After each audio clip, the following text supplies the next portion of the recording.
እጅግ በጣም ጠቃሚ ነገር ልንገራችሁ። እኔ ወደ ፊትነስ ዘርፍ ስመጣ የመጀመሪያው የዩቲዩብ ቪዲዮ ሾርት ቪዲዮ ነበረ። ይሄ ሾርት ቪዲዮ እዚህ ጋር የምትመለከቱት ነው። እንግዲህ ይሄ በጣም የቆየ ቪዲዮ ነው። በዚህ ጊዜ ላይ ስሰራ እዚህኛው ስፖርት ቤት ለመስራት ራሱ አቅም አልነበረኝም፣ ወይም ደግሞ ከነበሩብኝ ኃላፊነቶች ከነበሩብኝ የስራ ጫናዎች አንጻር ተርፎኝ እዚህ ጋር አፎርድ አድርጌ ወይም መክፈል የምችልበት ኮንዲሽን ላይ አልነበርኩም። እግዚአብሔር ይስጠውና መሐመድ መኪ ይባላል የኔ አሰልጣኝ፣ ቴኳንዶ ያሰለጠነኝ ማለት ነው። እሱ ጂሙን እንድሰራበት ፈቅዶልኝ እዛ ሰራ ነበረ።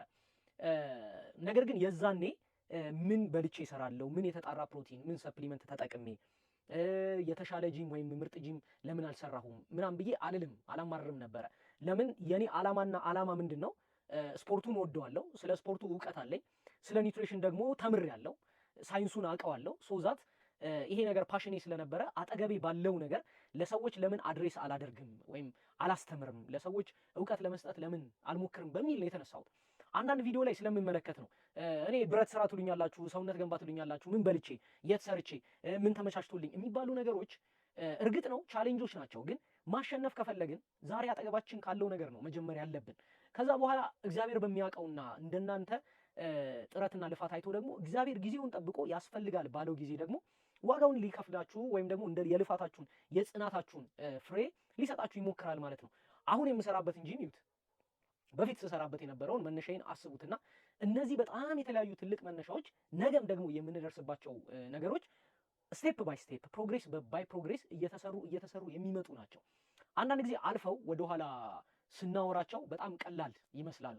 ነገር ግን ቀላል አልነበሩም። ብዙ የምታለቅሱባቸው ምሽቶች፣ ሰርታችሁ በሶ ብቻ ጠጥታችሁ የምታድሩባቸው ጊዜያቶች፣ አንዳንድ ጊዜ ምሳም የተለያዩ ነገሮች ሳትበሉ ለውዝ ገዝታችሁ የ1 ብር የ2 ብር ለውዝ ገዝታችሁ በልታችሁ የምትሰሩባቸው ጊዜያቶች፣ አንድ እንቁላል ተፈላልጣችሁ ገዝታችሁ ያቺን ጠጥታችሁ ባይሴፕሳችሁን ቼክ የምታደርጉባቸው ጊዜያቶች ይኖራሉ። ስለዚህ ቤተሰብ ሽሮ እየበላሁ አልሰራም፣ ኢትዮጵያ ውስጥ መኖር ብቻውን ስፖርት ነው፣ እንደዚህ አይነት ነገሮችና አባባሎችን መከተል ትክክል አይደለም። ስለዚህ ዛሬው ያላችሁበት ነገር ላይ ነገ መድረስ ለምትፈልጉበት ነገር አላማ ሰንቁ፣ ያዙ። በጣም ብዙ ልጆችንም አይቻለሁ፣ እኔ ብቻም ሳልሆን ብዙ ሰዎችን አይቻለሁ ትላንትና ከማውቃቸው ቦታ ዛሬ ሌላ ታሪክ ውስጥ የተገኙ። ስለዚህ በሃይማኖታችሁ በርቱ፣ ጸሎት አድርጉ። ምክንያቱም ስጋችሁ ከመንፈሳችሁ የሚነጠል ከሆነ ዞሮ ዞሮ ስኬታማ አትሆኑ። ያንን አድርጉ። ባላችሁ ነገርና በእምነታችሁ ወይም ባላችሁ ወደፊት እሆናለሁ ብላችሁ በምታምኑት ነገር ላይ ጽኑ።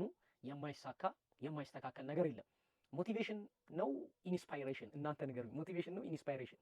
እስቲ እናንተ ወደ ሀሳባችሁ ሰዱትና ከጠቀማችሁ ምናልባት የኔ ኤክስፒሪየንስ ያው ታውቁታላችሁ፣ ግን እዚህ ጋር እንድታዩት ብዬ ነው። ቴንኪው፣ አመሰግናለሁ።